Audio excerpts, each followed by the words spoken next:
धर्म प्रेमी बंधुओं, माताओं एवं बहनों, अनादि काल की अनंत अनंत यात्रा में परिभ्रमण करते करते इस जीव को बहुत परिश्रम महापुरुषार्थ के बाद इस मनुष्य चोले की प्राप्ति हुई है। पर जहाँ तक हमारी जीवन शैली को देखकर लगता है कि जैसे हमने सामान्य से पुरुषार्थ से ही इस जीवन को प्राप्त कर लिया है।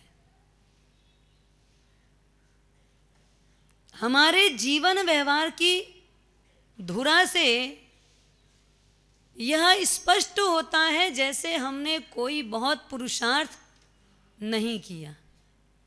कोई चीज अगर कड़ी मेहनत के बाद प्राप्त होए तो निश्चित तौर पे उस वस्तु की कीमत, उसका मूल्य, उसकी महत्ता हमको समझ में आती ही आती है। लेकिन जिसके लिए हमारा पसीना ना छूटे उसकी कद्र हमको समझ नहीं आती। और अतीत का किया हुआ ये पुरुषार्थ का सफल फल जो मिला है, कितनी मेहनत की होगी, कितनी तपस्या की होगी,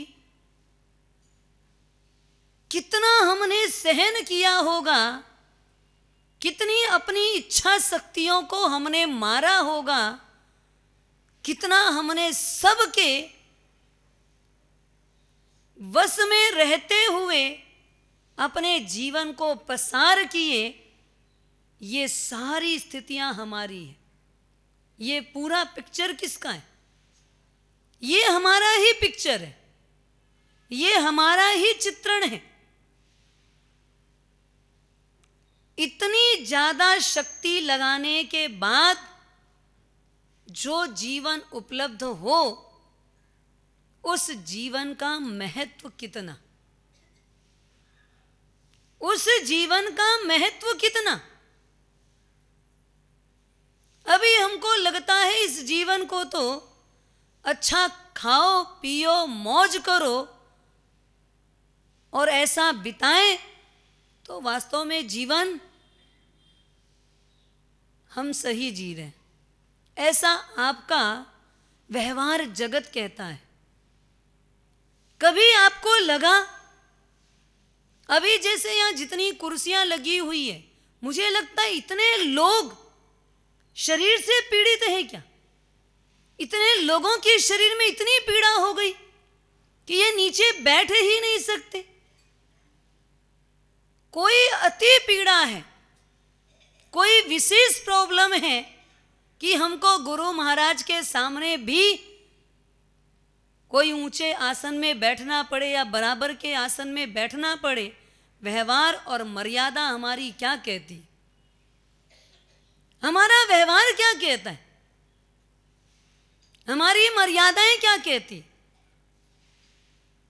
कुछ अपनी मर्यादा और अनुशासन होता है, बिना आवश्यकता के हमको चेयर की, ये चेयर सिर्फ उनके लिए बिछी जाती है जिनके घुटने में अब इतनी ज्यादा तकलीफ हो गई है कि जिनको अब अगर नीचे बैठ जाएं तो दूसरे दिन से कहीं आना इनको बंद ना करना पड़े, इसके लिए चेयर लगी।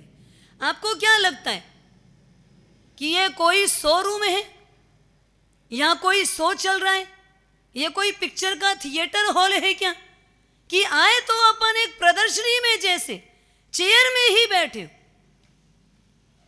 कीमत और मूल्य होना चाहिए। सद्गुरुओं की उपलब्धि, ये जिन शासन की महत्ता, ये जाजम जो आपको मिली है, यहां तक आने के लिए आपका पुण्य अगर तगड़ा न हो तो क्या आप यहां तक आ सकते? क्या यहां तक आप पहुंच सकते? लेकिन यहां तक आकर के भी अपने पुण्य को बढ़ाना नहीं आया तो क्या काम का? अरे पुण्य को बढ़ाओ तो सही। अपने पुण्य को हम स्वयं स्वीकार तो करें। हमारा पुण्य हमको स्वीकृत नहीं होता। जिसको जितना जहां जैसा यूज करना पड़े उसको वहां उतना वैसा ही यूज करना चाहिए। आपकी रूटीन बन गई, घर जाते हो तो चेयर, ऑफिस जाते हो तो चेयर, खाना खाने बैठते हो तो चेयर, पूरे समय चेयर की जब आदत बन गई तो आपको कभी ये लज्जास्पद चीज, एक शर्मिंदगी महसूस होती है कभी शर्मिंदगी महसूस कि अपन कहाँ बैठे, क्यों बैठे, किसके सामने कैसे बैठना। आपने परसों की जो क्लास थी और रोज हम जो गुरु वंदन करते हैं उसमें मिच्छामी दुक्कड़म भी देते हैं, उच्चासने समासने का। हे गुरुदेव, आपसे ऊंचे आसन में बैठा, बराबर के आसन में बैठा, अपना जो आसन है उस पे नहीं बैठा तो उसके लिए मिच्छामी दुक्कड़म दिया। तो हमारा सब ये तो पाठ है, बोलना तो पड़ेगा ही। वो पाठ को हटा के तो कोई दूसरी बात नहीं बोली जा सकती। लेकिन मर्यादा, आप यहां मर्यादा का पालन नहीं करोगे तो क्या आप अपने बच्चों से मर्यादा का पालन करवा लेंगे, करवा सकोगे आप? और आज हकीकत में ऐसा ही होता है। हमारे यहां गुरु संबंधित 33 आसाधना, गुरु संबंधित 33 आसाधनाओं का उल्लेख आता है। आज चतुर्दशी है, आज शाम के प्रतिक्रमण में अतिचार बोला जाएगा और उस अतिचार के अंतर्गत ये लाइन आती है, जिन मंदिर संबंधित 84 आसाधना और गुरु महाराज संबंधित 33 आसाधना अगर हमसे लगी हो तो उसका मिच्छामी दुक्कड़म देते। 33 आसाधना में आता है, गुरु महाराज ने अगर आपको कुछ कहा और आप बैठे बैठे आसन से जवाब दो तो भी अविनय आसाधना। और आज घर पे होता क्या है? आज घर पे होता क्या है? बाप पूछे कुछ भी, लेकिन बच्चों को लगता है जहां बैठा है, जैसा बैठा है वो तन के बैठा है, तो जवाब वो वहीं से दे देता है ना। आपका बेटा आपके सामने खड़े रहता है कि सीट पे बैठा रहता है? अनुशासन क्या कहता है, विवेक क्या कहता है कि अगर आप खड़े हैं बड़े सामने तो क्या छोटों को बैठ जाना चाहिए, छोटों को बैठे रहना चाहिए, अपने आसन से ही जवाब देना चाहिए? नियम क्या कहता है? शायद ये नियम तो समझ आता होगा, हम फॉलो करें या ना करें। आप किसी ऑफिसर के पास जाते हो या आपका कोई बॉस है, आप भी किसी के ऑफिस में किसी के नीचे रहते हो, सबको किसी ना किसी के नीचे तो रहना ही पड़ता है। आपके ऊपर कोई ना कोई तो है ही, आप चाहे कितने भी बड़े हो, सबके ऊपर कोई ना कोई तो है ही। पर जब आपके ऊपर वाला व्यक्ति आपके करीब तक पहुंचे, आपकी टेबल तक पहुंचे, तो सच बताना आप क्या करते हो? बैठे रहते हैं? क्या करते हैं? खड़े होकर के एक अनुशासन, ये मर्यादा है हमारी, ये हमारी मर्यादा की शैली है और ये जीवन का व्यवहार है। पर जो व्यवहार आप वहां तो करना ही पड़ेगा, क्योंकि वो तो सामने बॉस है ना, वो तो सामने आपका इतना बड़ा व्यक्ति, नहीं तो आपकी फाइल दब जाएगी, आपका कार्य छूट जाएगा, व्यवहार नहीं होगा, विनय नहीं होगा, विवेक नहीं होगा, आत्मसमर्पण नहीं होगा, तो शायद आपको यहां इस फर्म में स्थान नहीं मिल सकता, आपको यहां ड्यूटी भी नहीं मिलेगी। एक अनुशासन, एक मर्यादा, एक विनय, एक विवेक हर जगह आवश्यक है। जो बेटा, जो बहू आपके सामने इस मर्यादा में रहे, वो आपको कैसे लगेंगे? कैसे लगेंगे? सच बताना, कैसे लगेंगे? जो बहू मर्यादा में हो, एक गिलास पानी चाहिए, एक गिलास पानी पीना है, और घर पे बहू अगर सास को भी ऑर्डर दे कि मम्मी जी आप उधर जा रहे हो तो मेरे लिए एक गिलास पानी लेते आना, तो सच बताओ, मर्यादा है? ये हमारे जीवन का विवेक है क्या आखिर? और उसी की जगह पर वह कहे नहीं मम्मी जी आपको पानी पीना है, प्यास लगी, आप बैठो मैं लेके आती हूं, तो कितना अच्छा लगता है। मर्यादा प्रिय है, मर्यादा मीठी चीज है, मर्यादा हमारा जीवन है, लेकिन हमने उसको खोखला कर दिया। हम मात्र औपचारिक मर्यादा तक ही रह गए, हमारी गहराई तक विनय और विवेक नहीं गया। परमात्मा का शासन कहता है हमारी आचार संहिता सिर्फ सुनने के लिए नहीं है, आचार संहिता सिर्फ बताने के लिए नहीं है, आचार संहिता सिर्फ चर्चा का विषय नहीं है, ये आचार चर्या का विषय है। ये आचार नहीं हो तो आप आज सच बताओ, आज हमको आप वंदन करते क्या? करते वंदन? क्यों करते हो वंदन? क्यों चरण छूते हो? कारण क्या है? क्या है हमारे पास? जो आप हो वही तो हम हैं। आप भी खाते हो, हम भी खाते हैं। आप भी चार दीवारी में रहते हो, हम भी चार दीवारी में रहते हैं। आप भी सोते हो, हम भी सोते हैं। आप भी जागते हो, हम भी जागते हैं। खाना पीना, रहना सहना, कपड़े आदि पहनना, ये सारी व्यवहार, सारी मर्यादा आपकी और हमारी बराबर ही तो है। बराबर है ना? आप भी रोटी खाते हो, हम भी रोटी ही तो खाते हैं, और जो आप खाते हो वही तो हम खाते हैं। फिर हमारे पास ऐसी कौन सी चीज है जिसके कारण आप हमको पूज्यता की दृष्टि से देखते हो? हाँ, आपके पास तो लंबी चौड़ी लिस्ट है कि हमारे पास क्या क्या है, तो उसमें से आपके पास क्या है? आपको नहीं लगता कि आप भी पूज्य बन जाओ, आप भी किसी के लिए आदरणीय बन जाओ, आप भी सम्मानीय बनो? जो चीज, जो क्वालिटी परमात्मा महावीर ने साधु के लिए कही, क्या उसमें की कोई क्वालिटी भगवान ने श्रावक के लिए नहीं कही? श्रावक के 21 गुण बताए गए, श्रावक को मार्गानुसारी के 35 गुण बताए गए। उसमें से हमारे पास कौन सा गुण मौजूद है? कौन सी विशेषताओं से हम अपने जीवन को सजा लिए? कौन सी विशेषता है हमारे पास? क्या विनय और विवेक की धरोहर सिर्फ साधु साध्वी के लिए है? सिर्फ साधु साध्वी के लिए है क्या? विनय और विवेक ठीक वैसी है जैसे शरीर में रीढ़ की हड्डी होती है। एक मकान की मजबूती के लिए जो काम नींव का है, वही काम जीवन के निर्माण के लिए विनय और विवेक का है। वही काम है। लेकिन हमने सोच लिया विनय और विवेक तो किसमें और कब कब, कहां कहां, किन किन परिस्थितियों में रखना। एक साधु के बाने में मात्र आप सफेद कपड़े को देख करके वंदन नहीं करते। इन सफेद कपड़ों के अंदर छिपा हुआ हमारा आचरण, हमारी मर्यादा, हमारी जीवन शैली, आप उसको नमन करते हो। मैं अगर आज 5 मिनट लेट हुई तो मेरे अंदर में कंपन पैदा हो गया। क्या कहेगी दुनिया? क्या कहेंगे ये लोग?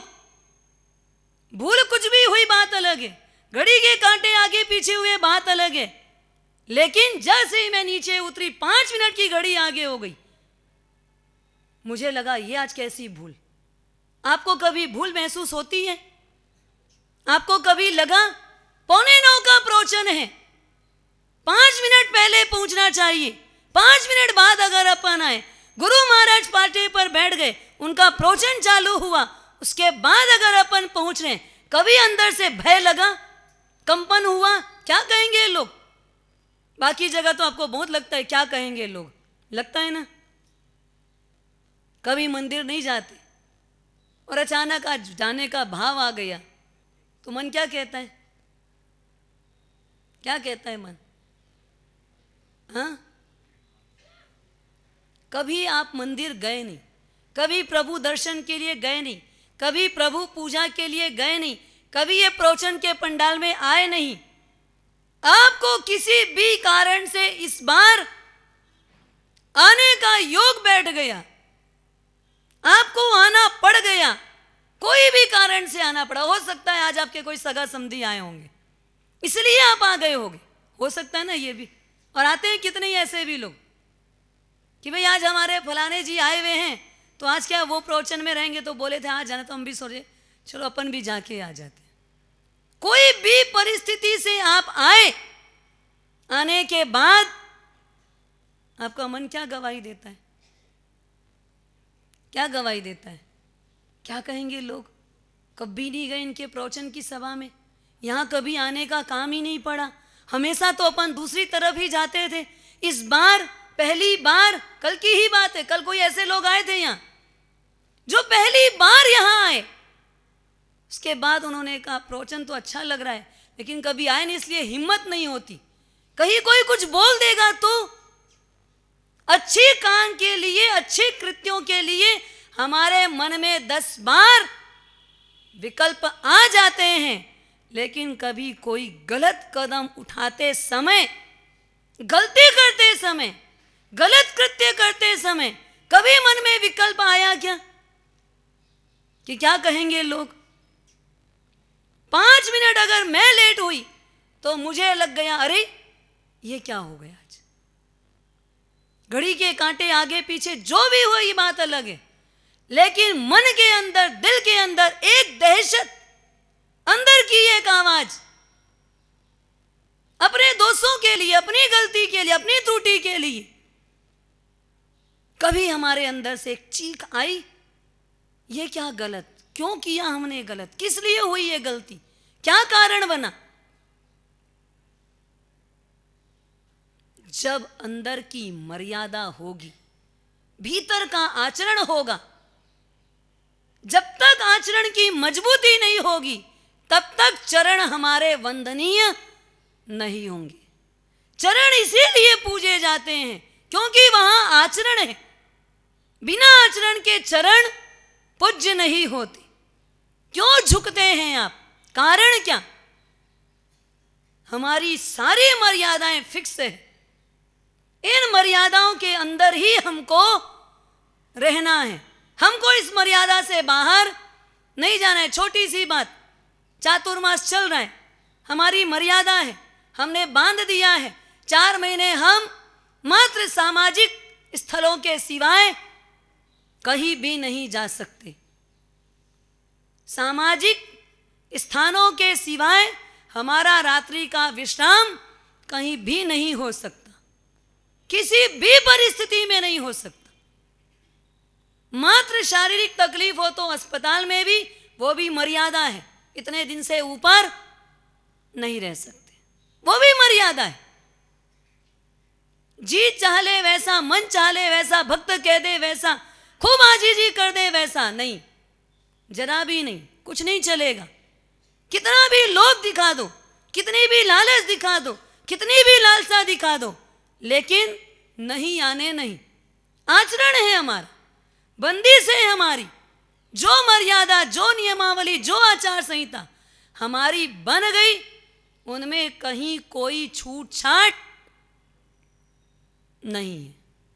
ये मर्यादा में अगर हम ना रहे तो हम वंदनीय नहीं होंगे, और आप अपनी मर्यादा में ना रहो तो स्वाभाविक है फिर आपका बच्चा, आपके घर के सदस्य, आपके पारिवारिक मेंबर, और तो और आपके सामने, आपके घर पे, आपके हाथ के नीचे रहने वाला एक सेवक भी, एक नौकर भी कई बार आपका अदब नहीं करता। कई बार आपकी कही हुई बात को अनसुनी कर देता है, कही हुई बात वो नजरअंदाज कर देता है। क्या कारण उसका? सिर्फ हमारे अंदर वो आचरण की कहीं ना कहीं कमी है। विनय और विवेक हमारे जीवन का सबसे बड़ा अंग है। आचार को सुदृढ़ बनाने की सबसे बड़ी शक्ति अगर किसी में है तो वो विनय और विवेक की धरोहर में है। सबको प्यारा है। कोई हमारे सामने विनयवान हो, नम्र व्यक्ति हो, सरलता से झुक जाता हो, सरलता से अपनी कोई भी बात को स्वीकार कर लेता हो, प्रिय लगता है, वो प्रिय बनता है। इसीलिए गुजराती में कहावत है, नमे ते सहुने गमे, नमे ते सहुने गमे। जो नमता है वो सबको गमता है। गमता है का मतलब अच्छा लगता है। जो झुकता है वो अच्छा लगता है। अपना घर का छोटा सा बच्चा भी हो, लेकिन माँ बाप की बात को एक बार में मान ले तो, और आप अगर हमारी बात एक बार में मान लो तो, हाँ, एक बार में मान लो तो आनंद ही आनंद है। पर मानने के लिए अभी हमारी वो भूमिका नहीं बनी है, वो पात्रता नहीं आई है, उस योग्यता का विकास नहीं हुआ है। जब तक इस योग्यता का विकास नहीं होगा तो निश्चित तौर पे समझ के चलना कि हमने मात्र बहुमूल्य जीवन पाया, लेकिन इसकी मूल्यवत्ता का आकलन करने की क्षमता हमारे पास नहीं है। बहुमूल्य जीवन है। हमारे सिवाय इस दुनिया का कोई भी प्राणी विनय और विवेक की भूमिका पर आरूढ़ नहीं हो सकता। एक पशु विनय विवेक कर सकता है क्या? कर सकता है क्या? और अगर हम ना करें तो हम क्या कहलाएंगे?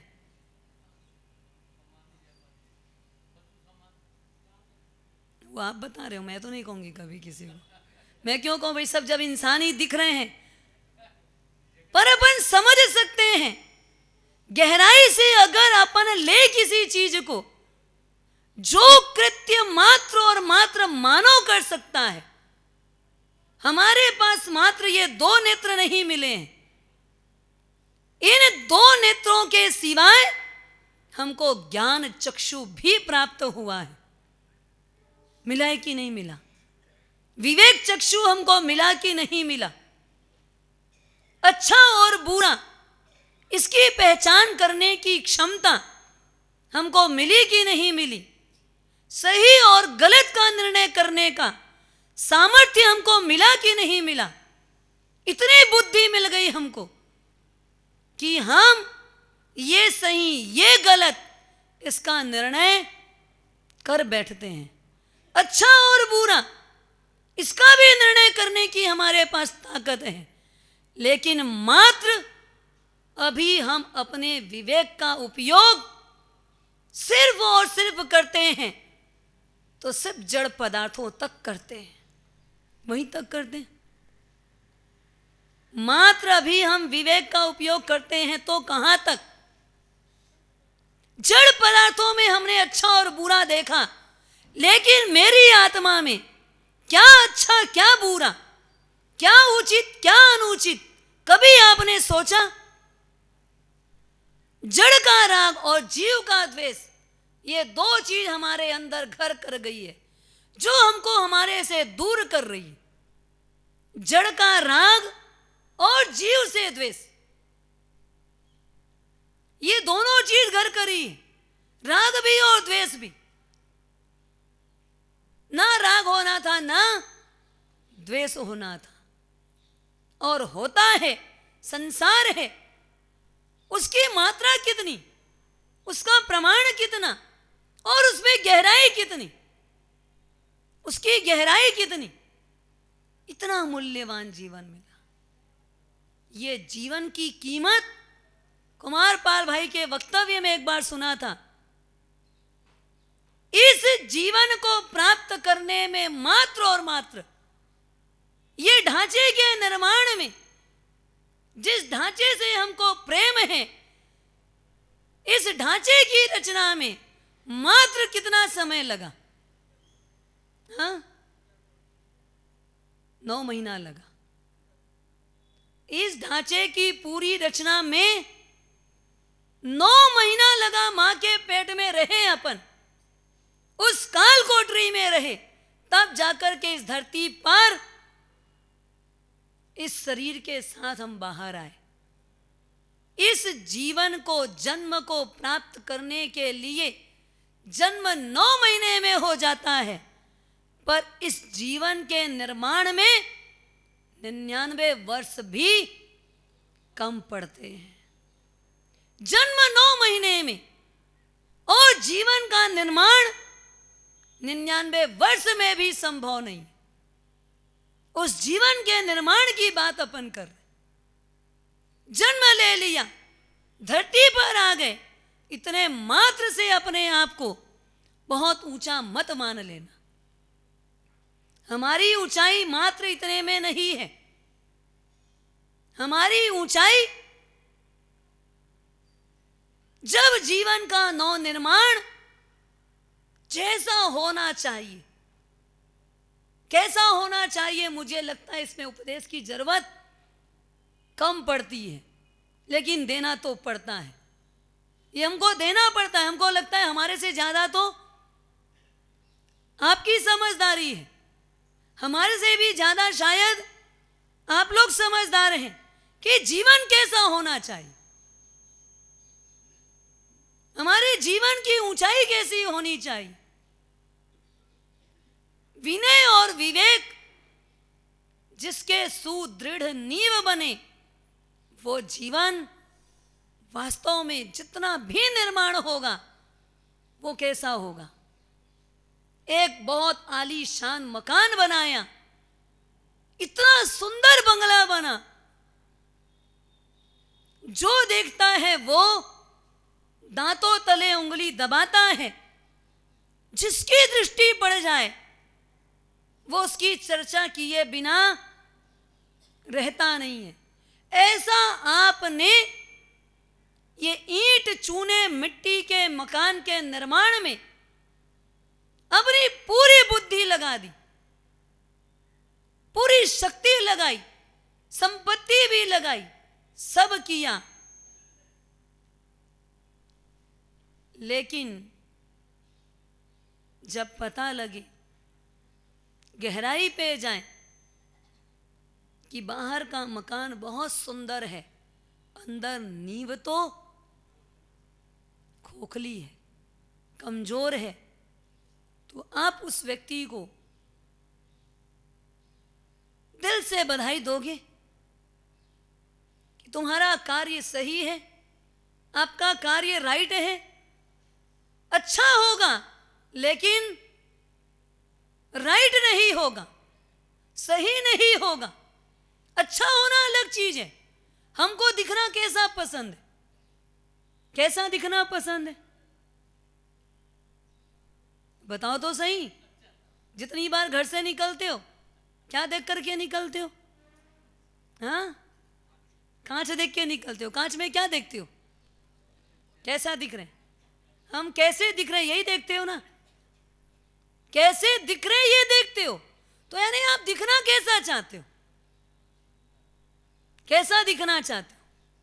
हाँ, अच्छा दिखना चाहते हैं। अपनी टेंडेंसी है ये कि अच्छा दिखना चाहिए, कि अच्छा होना चाहिए।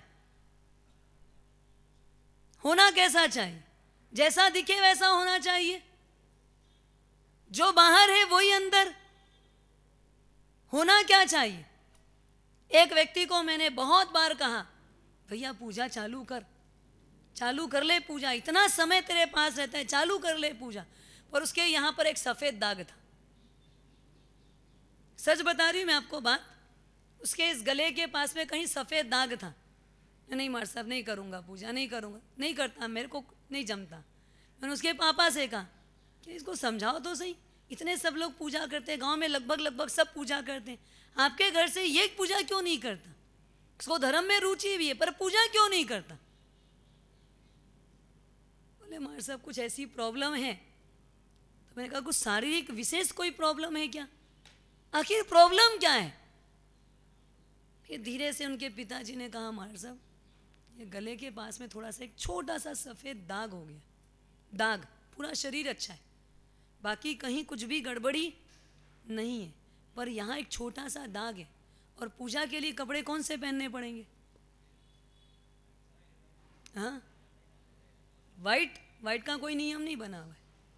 कपड़ा कौन सा पहनना है पूजा के लिए पुरुषों को? हाँ, पुरुषों के लिए पूजा का कपड़ा, और उसी को पहनने में शर्म आती है।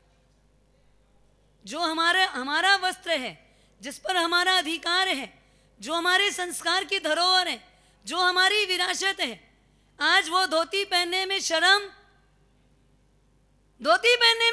आती है। लेकिन हमको जींस पहनने में, जो किसी का उतरा हुआ कपड़ा है उसको पहनने में आती है क्या शर्म? अरे कोई उसको पहन के छोड़ दिया है, उसके बाद वो मार्केट पे भी आ गया, कितना भी ब्रांडेड है, कंपनी का नाम लिखा गया, कंपनी का उसमें सिंबल लग गया, तो आप सोचते हो कि ये पहन करके बाहर निकलो तो मैं शहंशाह लगूंगा, और धोती दुपट्टा पहन के जाऊं तो लोग क्या कहेंगे? इंसल्ट होगी। देखो, धोती दुपट्टा पहन के जाएंगे तो इंसल्ट होगी, लगता है लोग क्या सोचेंगे? अरे ये तो हमारी मर्यादा है, ये तो हमारी वेशभूषा है, जो हमारी ओरिजिनल चीज है उसमें हमको शर्म महसूस होती है, और किसी और की नकल करने में हमको शर्म नहीं आती। शर्म नहीं आती।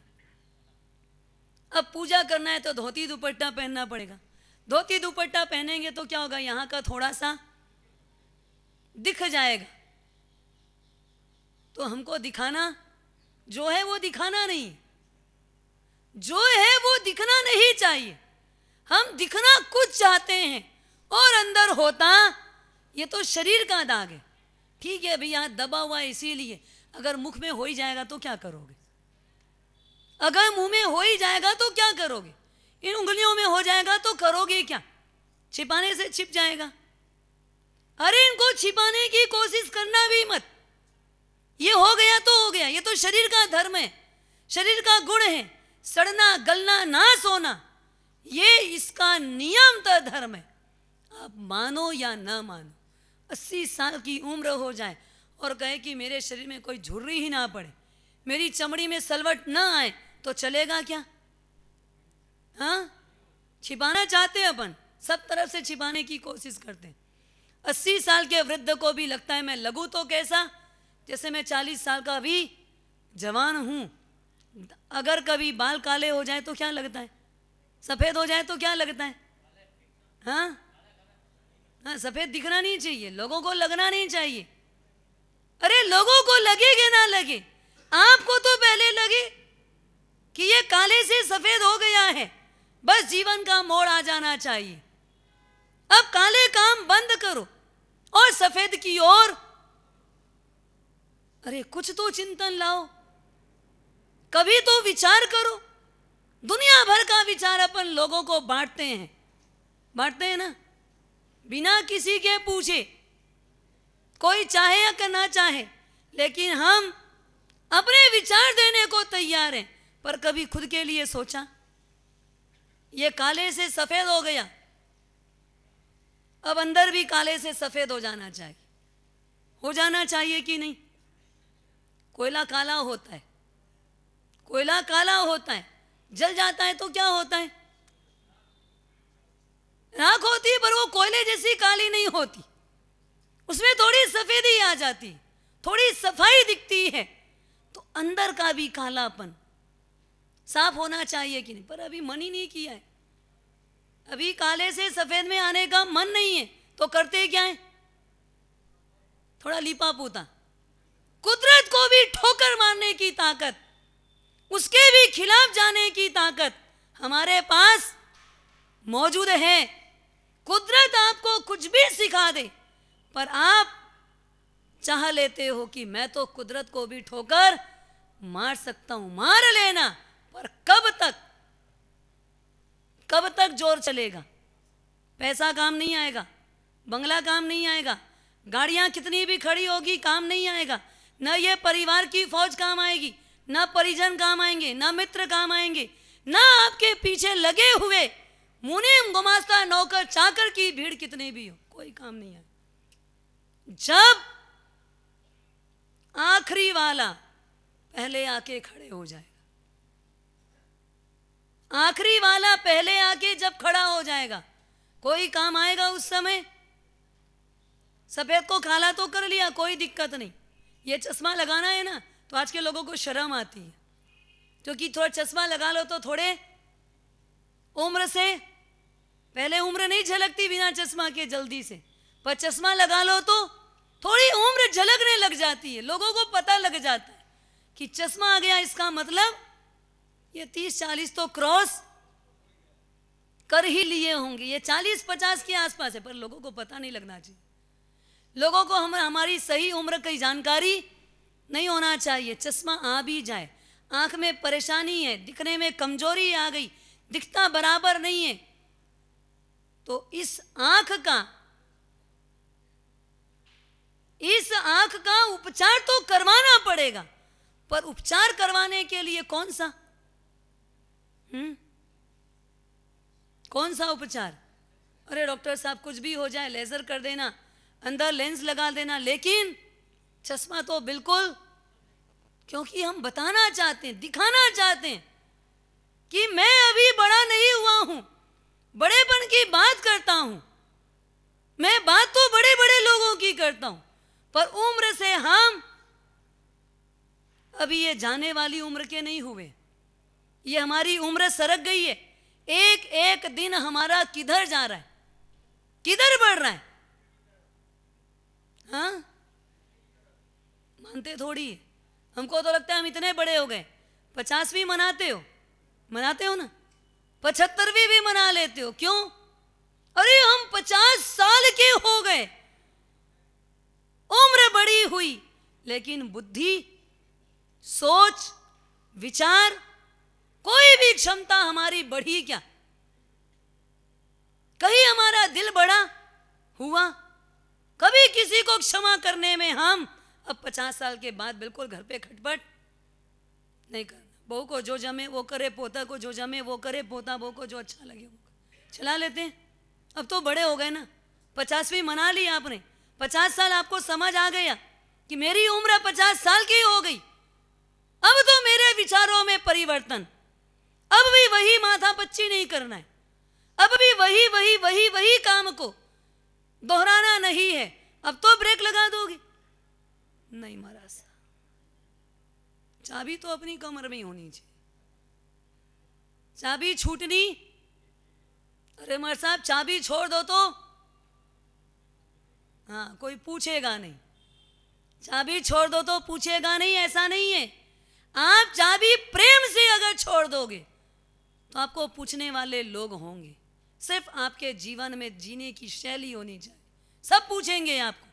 आपके पास जीवन का तरीका नहीं है, जीने की शैली नहीं है, आप मात्र अपने स्वार्थ को साधोगे तो चाबी लटकेगी तो क्या और नहीं लटकेगी तो क्या? नहीं पूछेंगे तो नहीं पूछेंगे।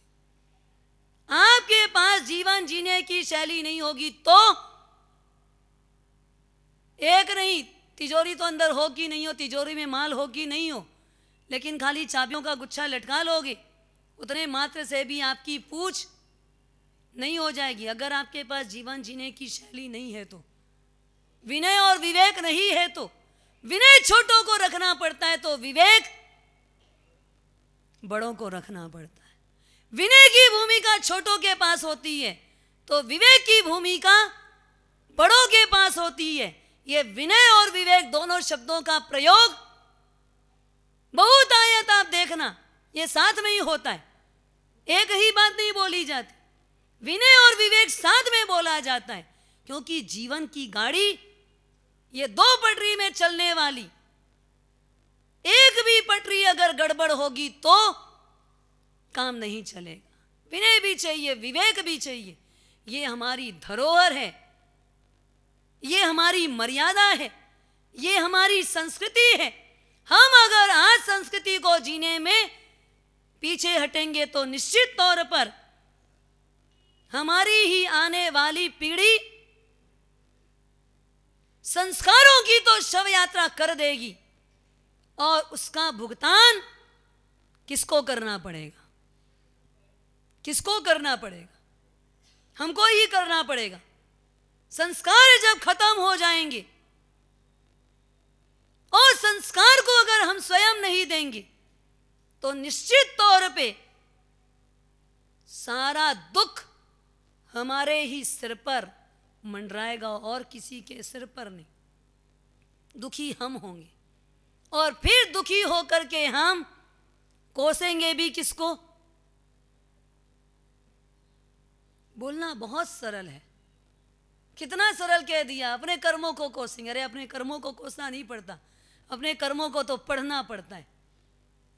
आज अगर ये कर्म का उदय है तो आने वाले जन्मों में ऐसे कोई कर्म का बंद करके मुझे जाना नहीं है। तब ये कहते हैं कर्म को पढ़ना आया।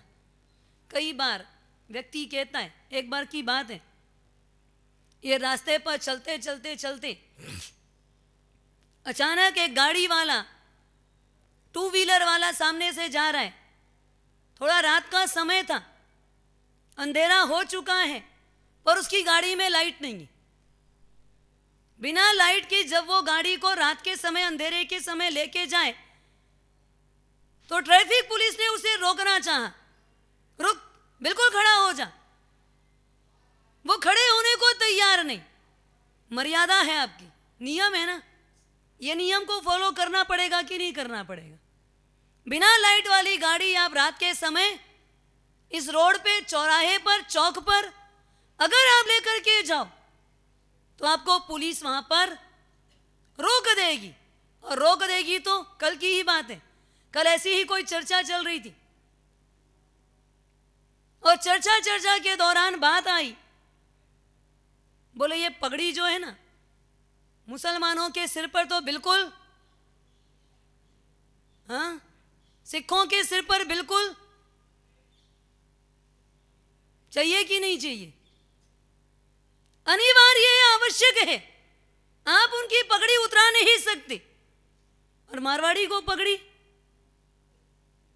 मारवाड़ी की पगड़ी की कोई व्यवस्था है क्या? पहले मारवाड़ी भी, और ये राजस्थान में तो खास करके हमारी पहचान ही किससे थी? अब तो क्या होता है, कोई विशेष प्रसंग आता है तो उसको अपन थोड़ा सूट बूट चढ़ा करके समझते हैं कि ये पगड़ी सम्मान की सूचक है। सम्मान की नहीं, ये हमारी संस्कार की सूचक थी, लेकिन हमने उतार दी। अब अगर ये ट्रैफिक वाले बोलते हैं पगड़ी नहीं तो कम से कम, नहीं तो क्या होगा, हेलमेट तो लगा के आना ही पड़ेगा। और अगर हेलमेट नहीं लगाते तो फिर पगड़ी, हमारे दादाजी और सितरावा वाले जो आते हैं वो यहाँ जब भी आए तो बिल्कुल पगड़ी लगा के आए, सापा के साथ ही आए। तो मैंने कहा ऐसा तो नहीं कि जोधपुर में आते हो तब बांधते हो, सितरावा जाते हो तो छोड़, नहीं मार सर, क्या है, हेलमेट लगाना पड़ता है। वो भैया बैठे, उनके पिताजी की बात है। बोले यहाँ तो हेलमेट पहनना ही पड़ता है, बिना हेलमेट के चलता नहीं। पर अगर सिर पे ये भी बंधा है तो अपनी परंपरा ही थी ना, हमने छोड़ दी, हमने छोड़ दिया। पुलिस के डर में भी हम अपनी परंपरा का निर्वाह कर लेते हैं। रास्ते में ऐसे ही चलते चलते जब टू व्हीलर गाड़ी, स्कूटर जैसी गाड़ी कोई अगर तेज रफ्तार से जा रही है, उस पर लाइट नहीं है, तो नियमतः ट्रैफिक पुलिस ने उसको रोक दिया, जबरदस्ती रोका। उसने कहा साइड हो जाओ, साइड हो जाओ। अरे लाइट की बात क्या करते हो, ब्रेक भी नहीं है इसमें तो, लाइट की बात क्या करते हो इसमें तो। अब आप विचार करो, जब ब्रेक बिना की गाड़ी होगी तो आप सामना करोगे, सामने आओगे, अगला आदमी बोले साइड हो जाने तो ब्रेक भी नहीं है, बस हमारे जीवन में अगर विनय का ब्रेक नहीं है, नम्रता का ब्रेक नहीं है, मर्यादा का ब्रेक नहीं है, तो क्या होगा? क्या होगा बोलो? ये ब्रेक है हमारे जीवन का, जीवन के निर्माण का, जीवन की ऊंचाई का। हमने जो जीवन पाया है ये कोई सामान्य नहीं है। हम कोई ढोर पशु आवारा नहीं है। हम एक उच्च आदर्श का जीवन जीने वाले व्यक्ति हैं। हमारे भीतर उस आदर्श की स्थापना कैसे हो, आदर्श की प्रतिष्ठा कैसे हो? हम अपने जीवन को एक आदर्श की प्रस्तुति देकर दुनिया वालों के सामने अपनी प्रतिष्ठा कैसे जमा सकते? पैसे से प्रतिष्ठा नहीं होगी, पैसे की ताकत से प्रतिष्ठा नहीं होगी, और जमा भी लिया आपने तो वो गहराई से नहीं जमेगी। वो प्रतिष्ठा की मियाद कितनी होगी? जब तक सामने हो तब तक। पीठ पीछे सिर्फ क्या होगा?